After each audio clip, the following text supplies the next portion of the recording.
Good evening, everybody. My name is Wayne Ranney, and I serve on the board of directors for the Grand Canyon Historical Society. And we welcome you to tonight's virtual outing. The Grand Canyon Historical Society, our mission is to celebrate and promote the study and preservation of the Grand Canyon region's cultural and natural history for the education and enjoyment of its members and the public.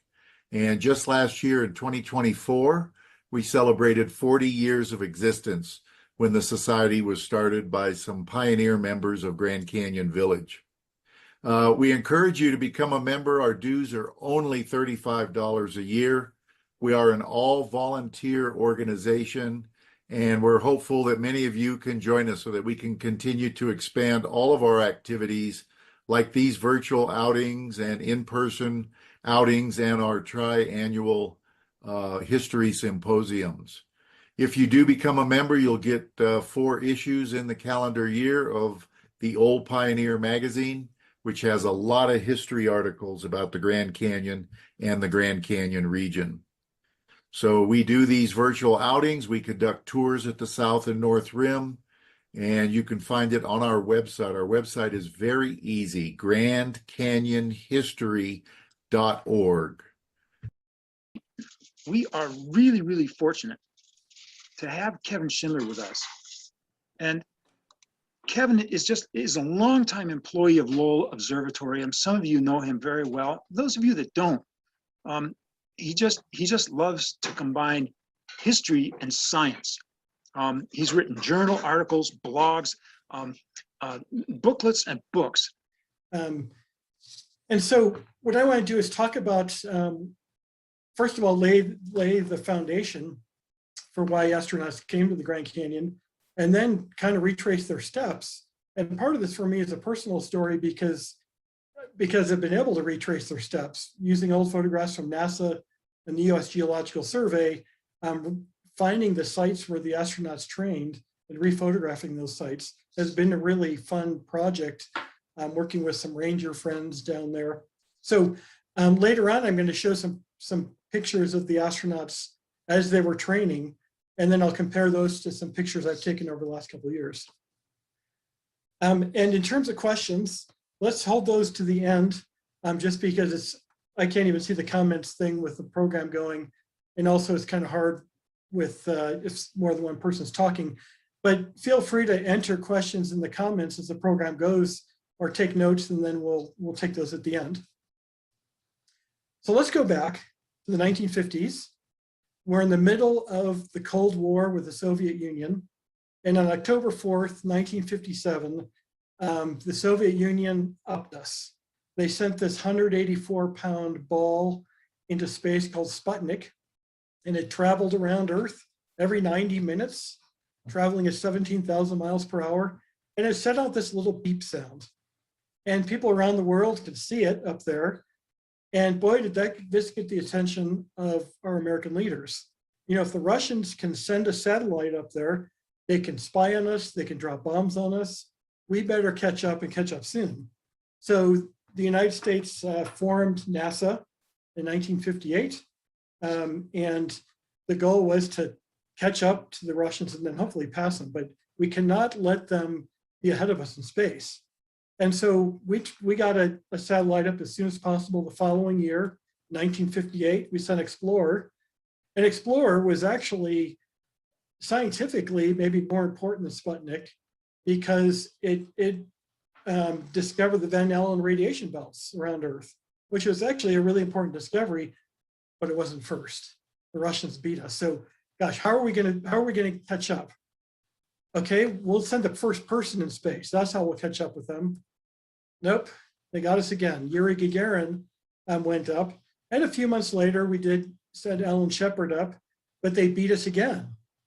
So the Russians kept upping us, getting ahead of us. And so John F. Kennedy got together with his leadership, and after Alan Shepard flew in space, he was in space for 15 minutes. He didn't go into orbit, he just went up, came back down. But after that 15 minutes, President Kennedy said, I know how we're gonna have the Russians. Before the end of the decade, we're gonna send humans to the moon and bring them back safely. Okay, we've been in space for 15 minutes. Now we're going to go to the moon. That's a pretty bold jump.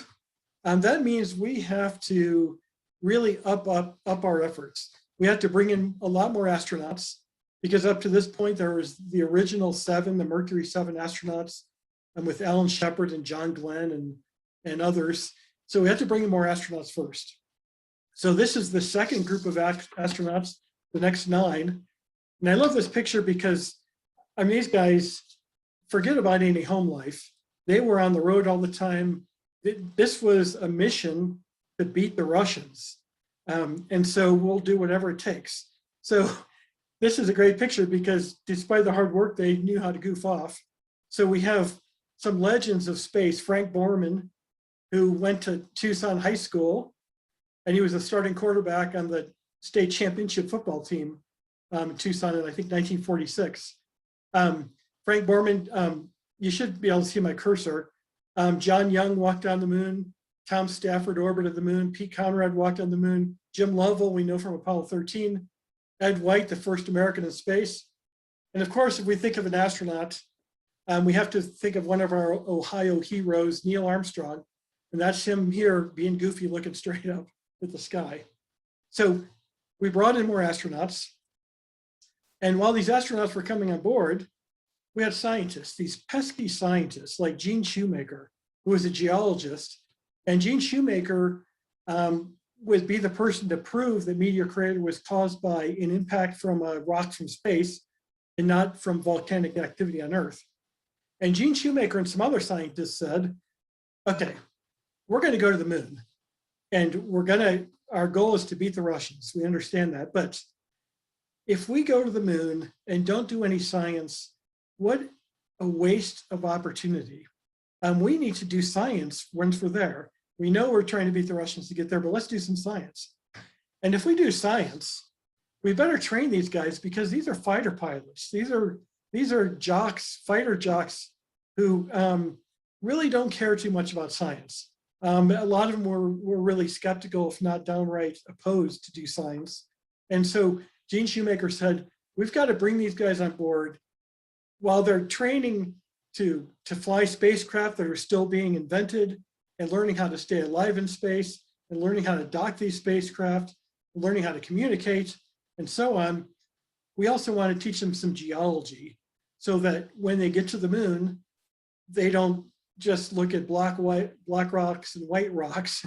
They understand more about how rocks are formed, look at different types. They can survey the landscape because they're going to be our eyes. We want to do as much science as possible. So NASA said, yeah, we're not really interested in that, but we'll give it a trial.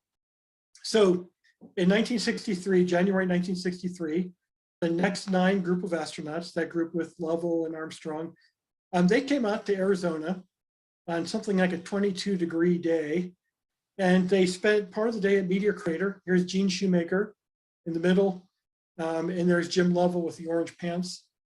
So they went to Meteor Crater to see what an actual impact crater looks like. Because on the moon has lots of craters. Let's look at an analogy on Earth so that they understand how this thing is formed and understand its features. Then they went to Sunset Crater, because Sunset Crater is a big volcanic, is part of the San Francisco volcanic field, and not very old, but the rock is similar to what we expect to find on the moon. So let's take them to there. And this is Neil Armstrong right in the middle. And then let's go up to Lowell Observatory, where I work and where I'm talking from right now, actually. And let's show them the moon mapping that's going on there. And so in one day, they can see real features like they'll see on the moon. They'll see rocks similar to what they'll see on the moon. They'll learn how astronomers map these features. And then at nighttime, they'll look through telescopes here at Lowell and at the university and at the Naval Observatory here in Flagstaff. They'll look at telescopes and see what these features look like up close. And so one day they can learn all this. And they did this. And they got here in the morning. They went to bed at something like 3 a.m., got up at 7 a.m., started over again. Most of them then left that day. but all the astronauts and NASA realized, okay, this is really valuable. This was a really valuable lesson. All the astronauts who trained to go to the moon, let's do geology training. And so this one trip really helped NASA resolve this was an important thing to do. Well, that's easy to say. NASA says we're going to train the astronauts, but what do the astronauts say about it? They thought it was a nice idea, but a lot of them were skeptical. Alan Shepard, the first American in space, I think skeptical is a kind word to use. He had no interest in it. And so NASA realized they had an issue. We have to inspire the astronauts to want to learn geology. How do we inspire them to learn geology? Well, take them to maybe the best geology classroom in the world, the Grand Canyon. And so the Grand Canyon was great because while the rocks there aren't what they expect to find on the moon, we're not going to find sedimentary rocks on the moon or fossils. I certainly didn't expect to find that, but we can take them there to learn about geology and how rocks are formed. And they can learn to read rock features. And they can learn to read aerial maps, which they'll use when they're flying on the moon. So these are all great things. But again, one of the important things for going to the Grand Canyon was to inspire the astronauts to want to learn geology. If you don't inspire them at the Grand Canyon, forget it. It's not going to be done. So all of the Apollo astronauts, except for one, trained at the Grand Canyon. And so that means every astronaut who walked on the moon, except for one, trained at the Grand Canyon. And I'll tell you about the one who didn't at the end of the program. And so they decided to go here. They're going to learn geology.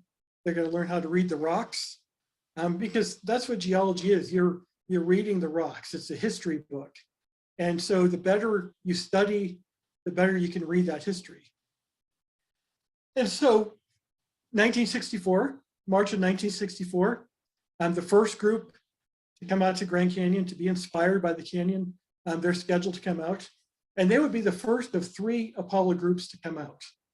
2 in 1964 and another group in 1966. And that encompassed all of the Apollo astronauts, except for one. And so if we're going to inspire them about the canyon, we have to involve Eddie McKee. Eddie McKee is a legend at the Grand Canyon. He was a naturalist. If you go to the Grand Canyon, there's the McKee Amphitheater. This is named in his honor. He was a man of many interests, a naturalist, geology. He was one of the early naturalists and legends at the Grand Canyon. He was still around in the 1960s. And so he was there to help doing this training. And there will also be other geologists around. And so that first group, 1964, in March, they arrive. One of the people was Alan Shepard on the left here. And by this point, he had been in space 3 years prior. So the first American in space, you can imagine when he came to town, this is like the Beatles coming to town at the time. These guys were rock stars. They were our saviors. These are the guys that are going to help us beat the Russians. So the mentality went. So when they arrived at Little Flagstaff Airport, they were met by local dignitaries. This is Mayor Raleigh Wheeler. If you're in Flagstaff, you know Wheeler Park. That's named in his honor. So all of the dignitaries met them. People with cameras showed up. You can imagine today everybody with their cell phones doing selfies. It was that kind of electricity when these guys showed up. And in fact, after a year or two of this, NASA, when they took the astronauts for training, they had to restrict access and media access because these guys couldn't get the work done sometimes because they were just hounded for interviews and for pictures and everything else. So they arrived in Flagstaff Airport and they flew in a couple different planes. The thinking was we don't want to put them all in a plane in case the plane crashes, we lose all the astronauts.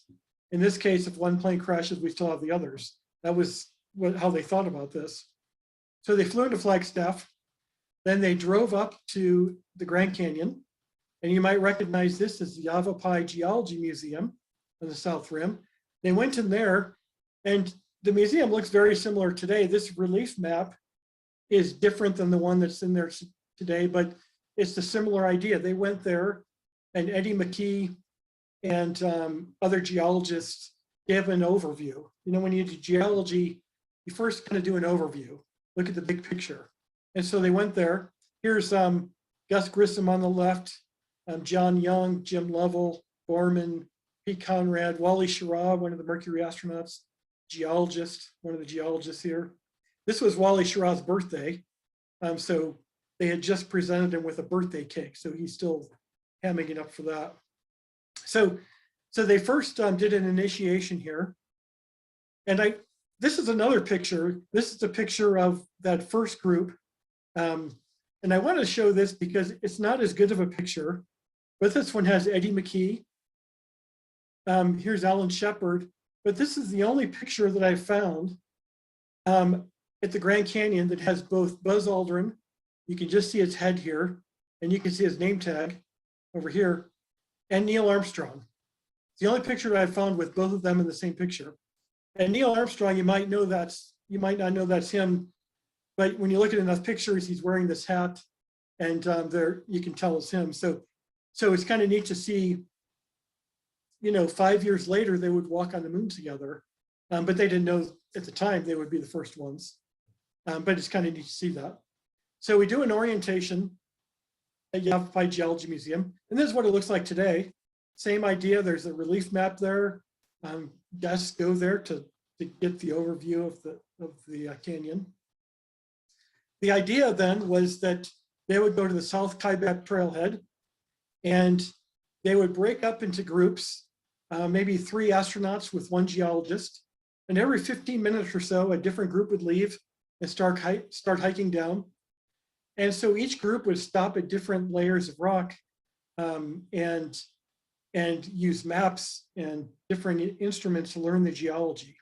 So they would hike down the South Kaibab all the way to the river, stay at Phantom Ranch overnight, then the next day come back up the Bright Angel Trail.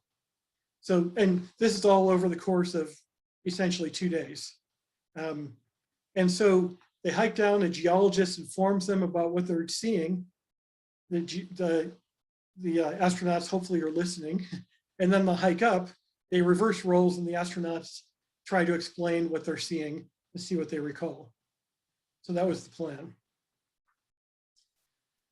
So remember, I said they're going to be the scientists on the moon. These guys are taking a crash course in geology. They're essentially getting a master's degree in geology in just, you know, essentially a couple of years' time.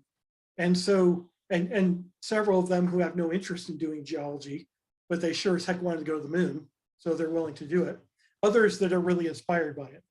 Buzz Aldrin and Neil Armstrong both later said going to the Grand Canyon really changed their perspective on geology and the importance of looking at the rocks.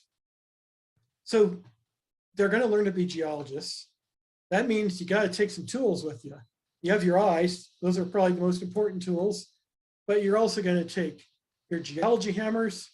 And today, you're not going to see anybody using a geology hammer on the trail, you know, on the trails of the Grand Canyon, but that's how important this was. They got special permission to use hammers while they were going down. So here's John Young, who would walk on the moon on Apollo 16. He's got his geology hammer. He's got his holder for his Brunton compass. You know, his field notebook goes here. Jim Lovell has a case that holds maps and his field notes. Here's Pete Conrad down getting intimate with the rocks. So they have a lot of different tools. Here's Rusty Schweikert with a 3D reader for maps. Wally Schirra has a camera. And again, here's Frank Borman, got his hammer, he's got his Brunton compass, so they can measure the strike and dip of the rocks. I mean, they're not just learning the difference between sandstone and basalt. They're learning about plagioclase, they're learning about striking and dipping and superposition and all sorts of things to really have an idea when they go to the moon, they can look around and explain what they're seeing. So they're learning the terminology, they're learning about rocks, and so on. They're using their hand lenses to look at what the rocks are made of. And I find this one kind of funny because on the moon, you know, with your helmet, you're not going to have a hand lens that you can have come close enough to really magnify. But again, this is part of the process of learning the geology. So they've got all these tools and they begin hiking down. And again, groups of a few astronauts. This is Scott Carpenter, one of the Mercury astronauts. And I love this because all the astronauts were given standard supplies of all the tools, but it was up to them to come up with their shoes. And so Scott Carpenter wore these white tennis shoes, which are horrible for hiking in the canyon, but you know, these guys were just tough. I mean, they were, you know, wrong shoes, that wasn't going to bother them, or at least they're not going to tell anybody it bothers them. So Scott Carpenter hiked down and back up in, you know, Chuck Taylor type tennis shoes. And here's the head of Neil Armstrong again from the back. He's got this hat on he wears the whole time. So I like this saying, Lao Tzu said, the journey of 1,000 miles begins with a single step. I'll modify it to the journey of 240,000 miles begins with a single step. That's about the distance to the moon.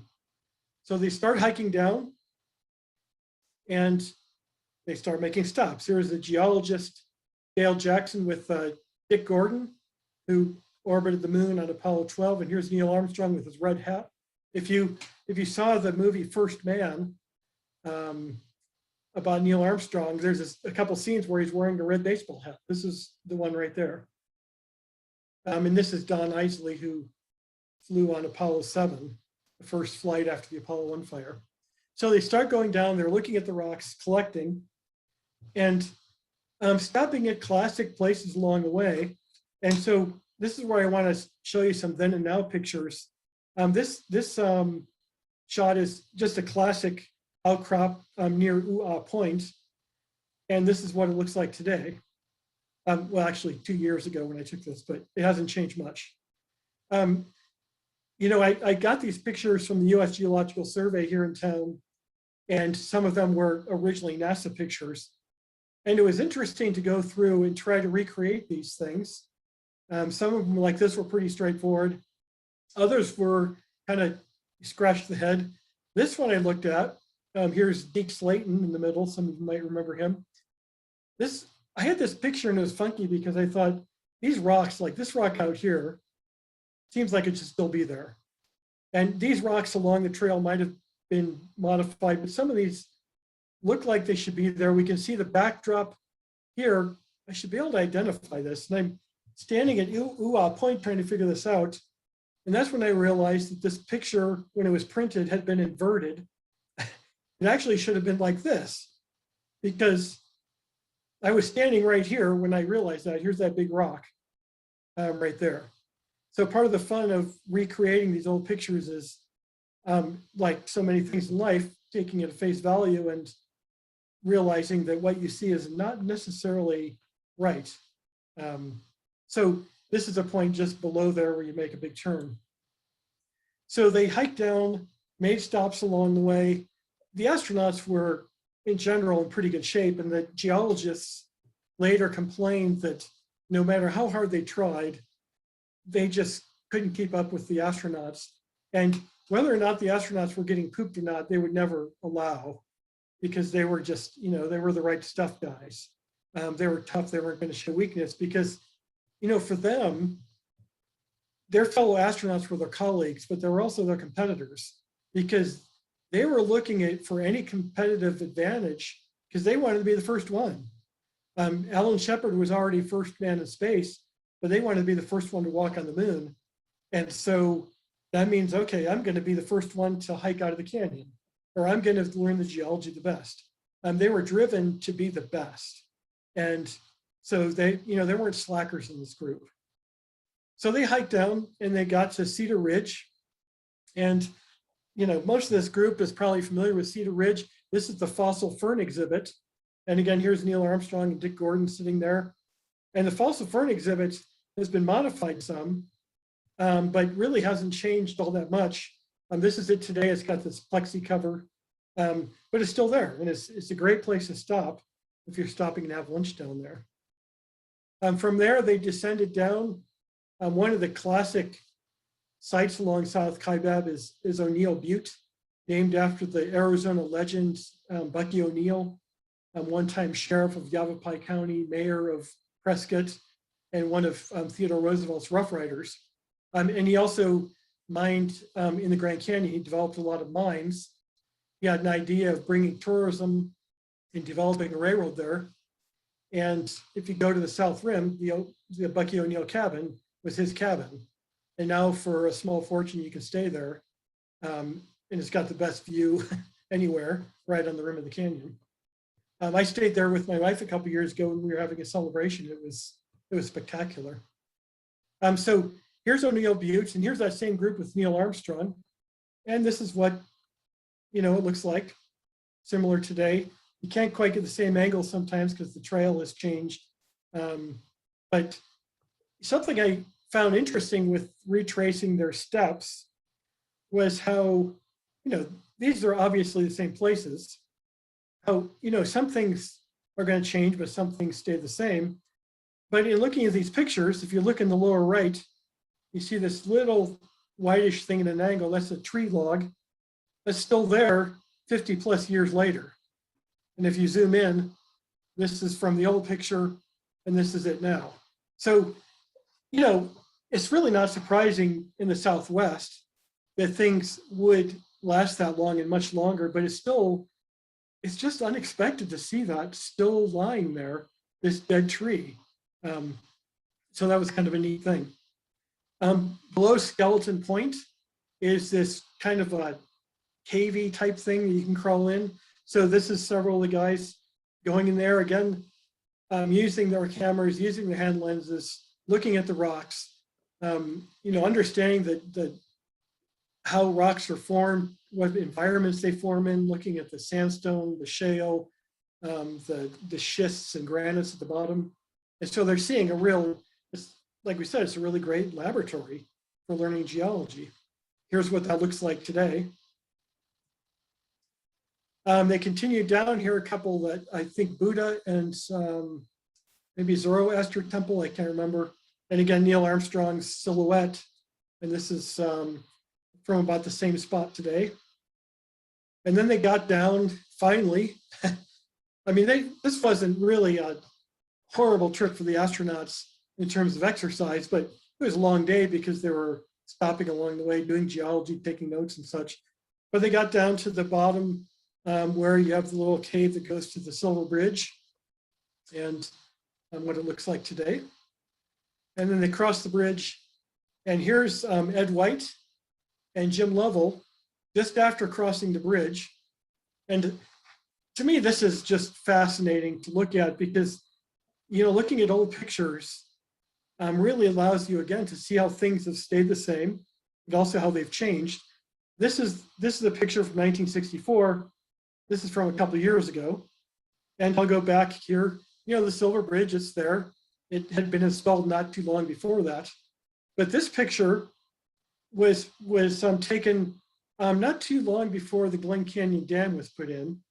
After the dam was put in, it changed the flow of the Colorado River. You can tell sort of from this picture the color and also the height of the river. It's more of a bluish dark color. It's lower. Look at where it is now and look at the color of it, the green, all the algae and stuff that grows in there. I really think this is useful when we look at the environmental changes to the Grand Canyon over time to see how the river has changed because of man's impact, the introduction of the dam and how it changed the river. So a side note, which I think is kind of interesting. So they finally crossed that bridge and got to Indian Gardens. And these pictures are kind of a mix. We have a lot of pictures from the first trip. We have not as many pictures from the second trip and virtually no pictures from the third trip because by then NASA just wanted to focus on the training and not have all the pictures and everything. But this is the second group that went down. And in the middle with a hat, here's Jim Lovell, Gus Grissom, Ed White, Deke Slayton over here. Gordon Cooper, and some of the others mixed with geologists. Now this, for me, I told you this was sort of a personal connection because I'm trying to retrace these photographs.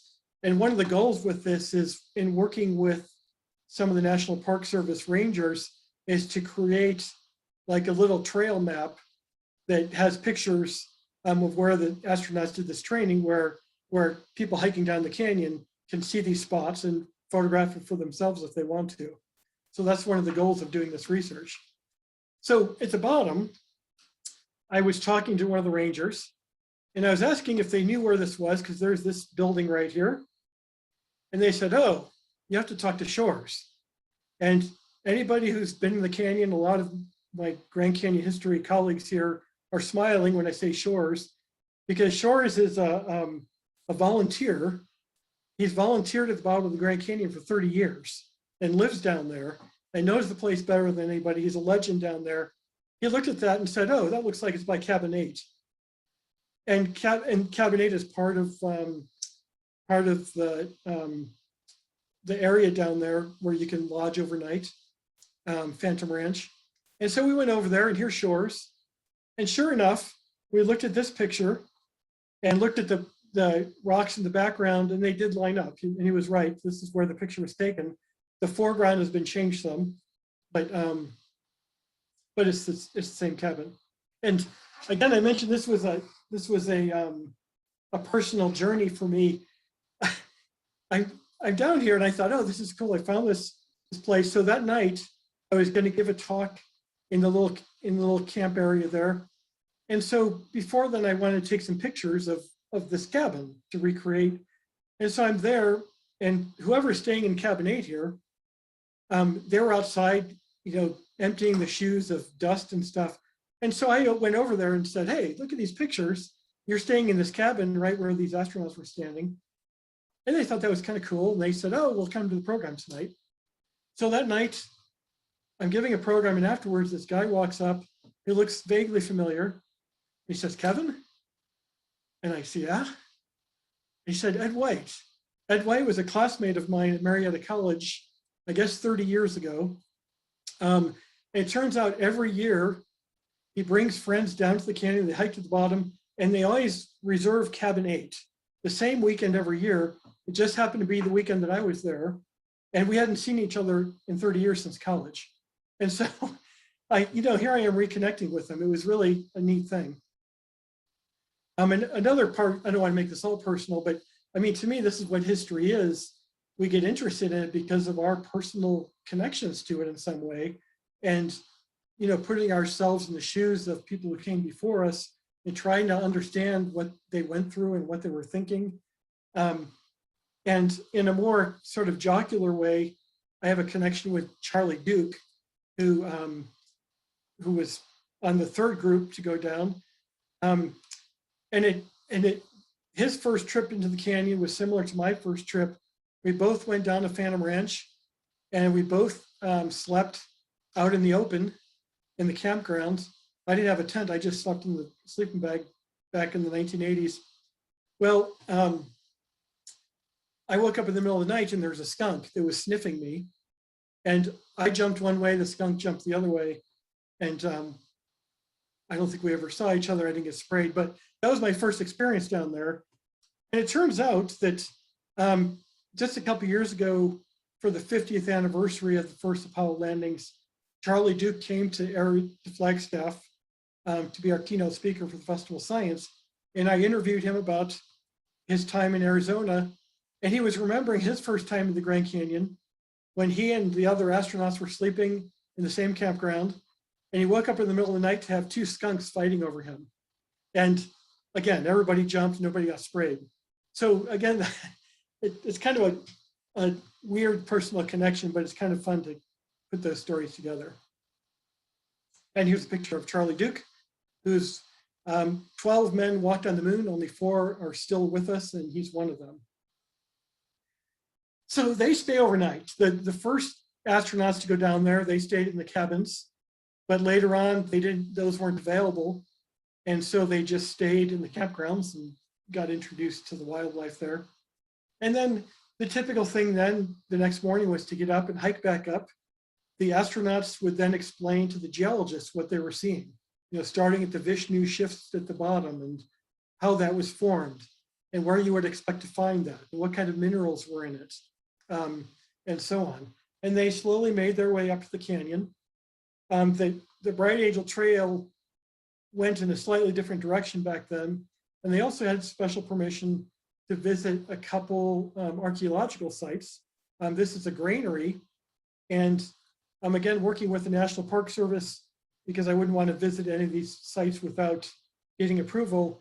I went with a couple of the rangers and we went over to visit that same granary. So here it is. Here's Ed White, the first American to walk in space.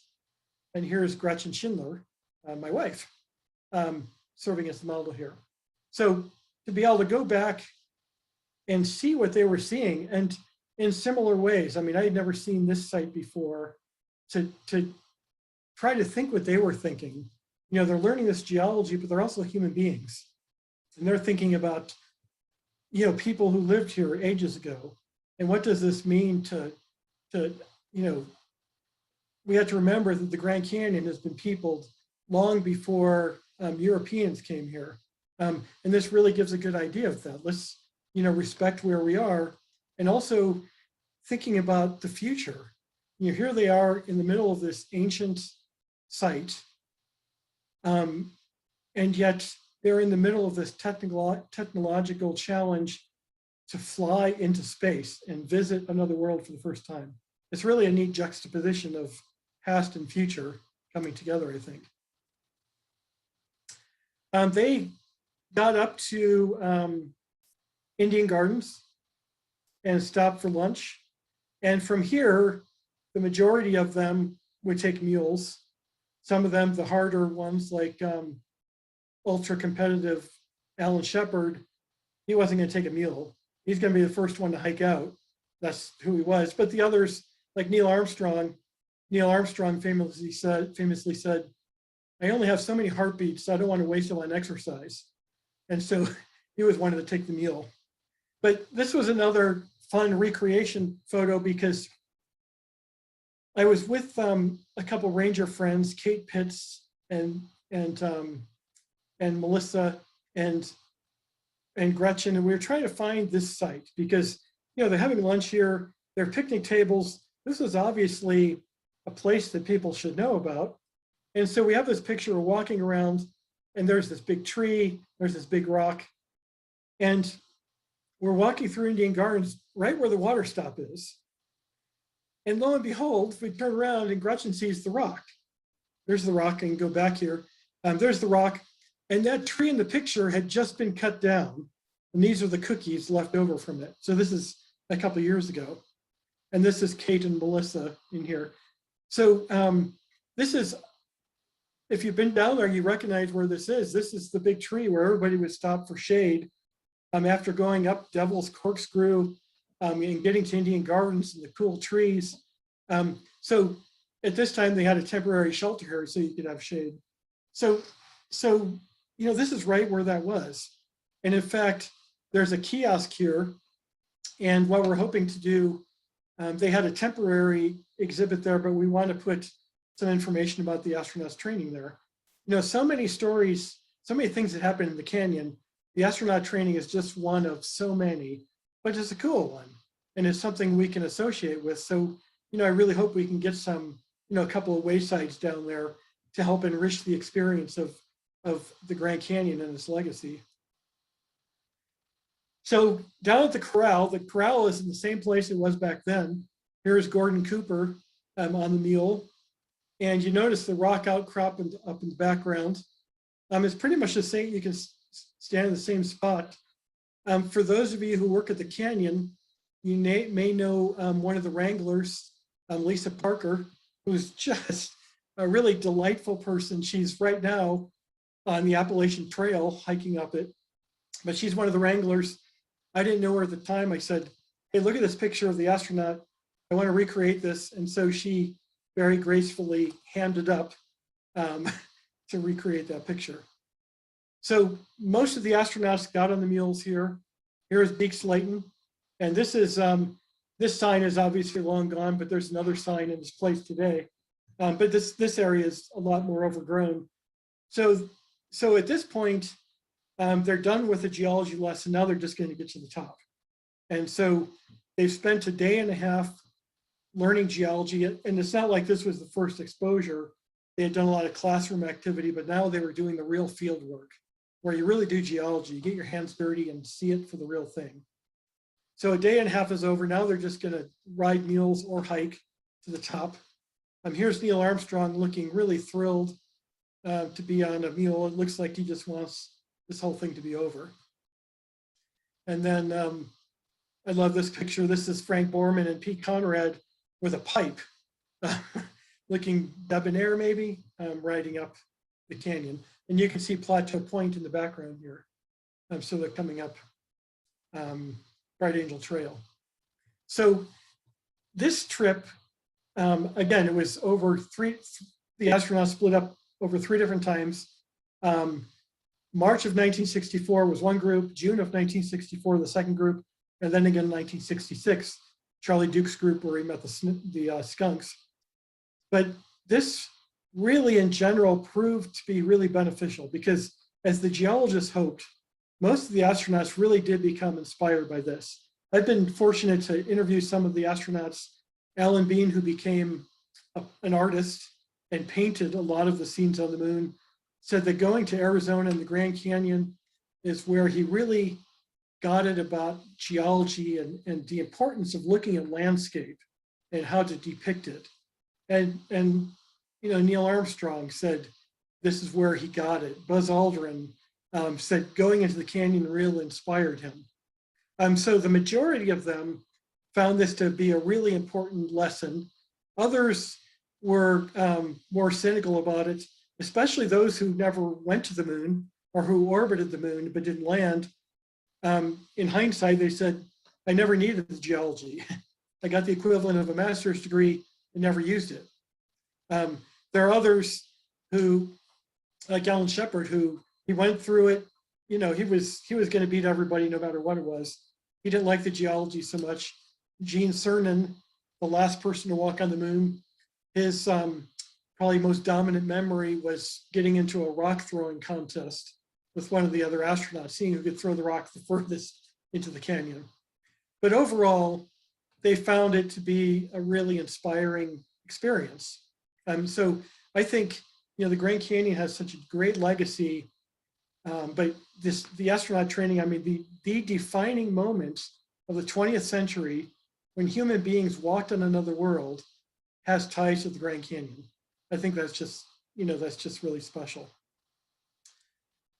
I mentioned every astronaut except for one trained at the Grand Canyon. That one who didn't was Harrison Jack Schmitt. And Jack Schmitt was already a geologist. He didn't need to be inspired to hike into the canyon. While the astronauts, the fighter jocks, were learning to do geology, he was learning how to be a pilot and fly jets. He already had a master's degree, and heck, he might have had his PhD by then in geology. But he was working in Flagstaff at the US Geological Survey when he was chosen to be an astronaut. He was the only scientist to walk on the moon, and he was chosen, he was working right here in Flagstaff when he was chosen. So the connections to the Apollo program going to the moon in northern Arizona are really strong. All the astronauts except for Jack Schmitt trained at the Grand Canyon. They all trained at Meteor Crater. They all trained at Sunset Crater. And that was just for the early general geology introduction. Then they would come back later, once they were assigned to missions, they would come back for mission specific training. Like the last 3 missions that used the rovers, they would come back here and drive prototypes, practice vehicles around northern Arizona. In fact, the practice vehicle they used here is on display at the USGS here. So northern Arizona played a huge role in going to the moon, and the Grand Canyon played a huge role in it, in getting those guys inspired, because when they went to the moon, by most accounts, they did an excellent job. They became geologists. They became the eyes of the world when they landed there and picked up important rocks and described what they were seeing in ways that geologists could understand and they could recreate what they were seeing. So this training was really beneficial. Just to close, it's now been 50 plus years. At the end of July will be the 50th anniversary of Apollo 15, which was one of the missions. 6 missions landed on the moon. Apollo 15 was one. So we're in the middle of this 50-year anniversary of these moon landings. Only 4 of the moonwalkers are left. And so it's one of those important times of history where to a lot of people it doesn't seem like history because it was in our lifetime. And yet the people involved are slowly passing on.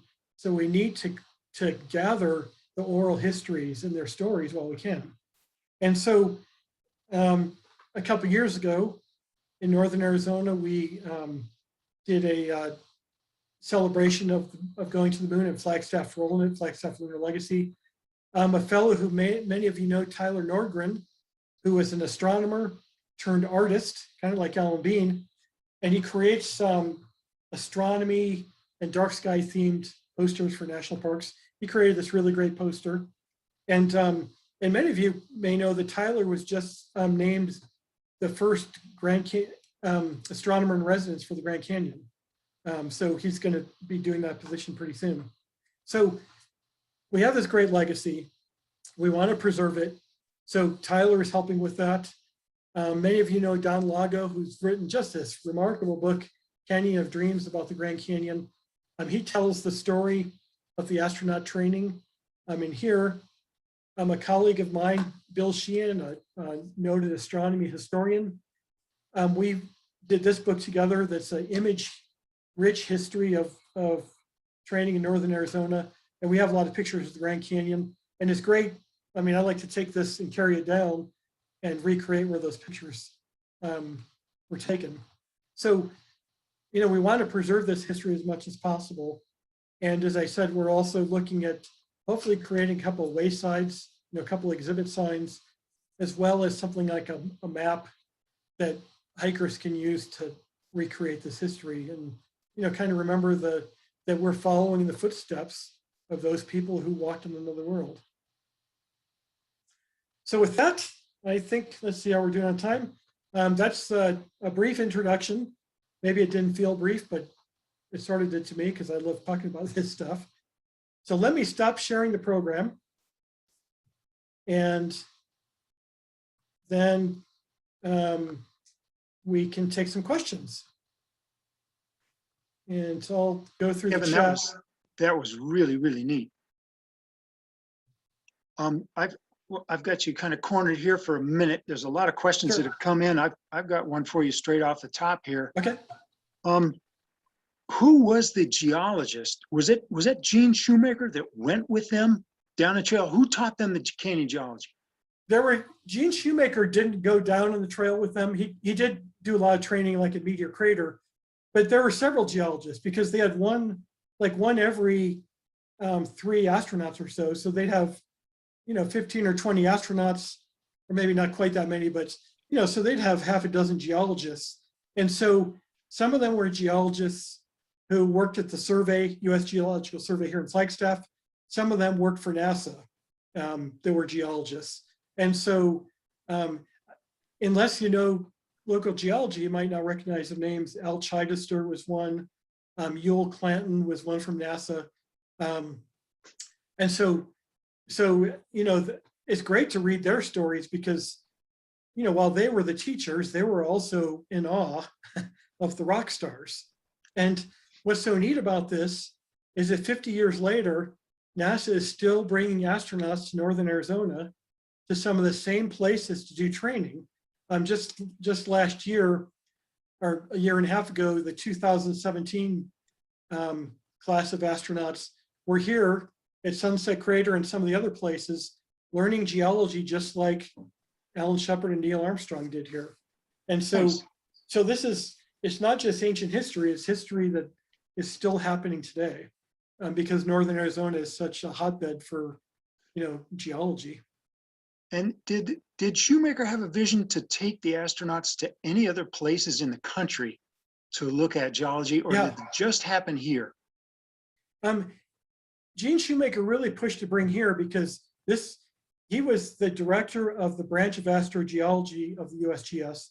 And that branch was designed, and he was the first director, it was designed to prepare to go to the moon, to help train the astronauts, to develop the geologic techniques and overall excursions they were doing. It started in Menlo Park in California, but he moved it to Arizona here, Flagstaff, because of all the natural resources here. And so he wanted to bring them here. And like I said, all the astronauts came here for training, but especially when they got to mission specific training, they went to Hawaii, Mexico, New Mexico, Oregon, places where the geology or topography really matched up with what they were going to be doing. So they ended up traveling a lot of different places. And they said the training in Northern Arizona in general was critical. The volcanic rocks in Hawaii was really critical because that was some of the best analogy to what they would be seeing on the moon. Nice. And Haley asked a really good question. She wanted to know, did the astronauts, any of them, come back to the Grand Canyon after their missions that you know of? I know some of them came back to visit, not necessarily to train, but others came back to visit. Frank Borman was back years later. I think Charlie Duke did, that I know of. And these are just from personal interviews asking them if they ever came back. Nice.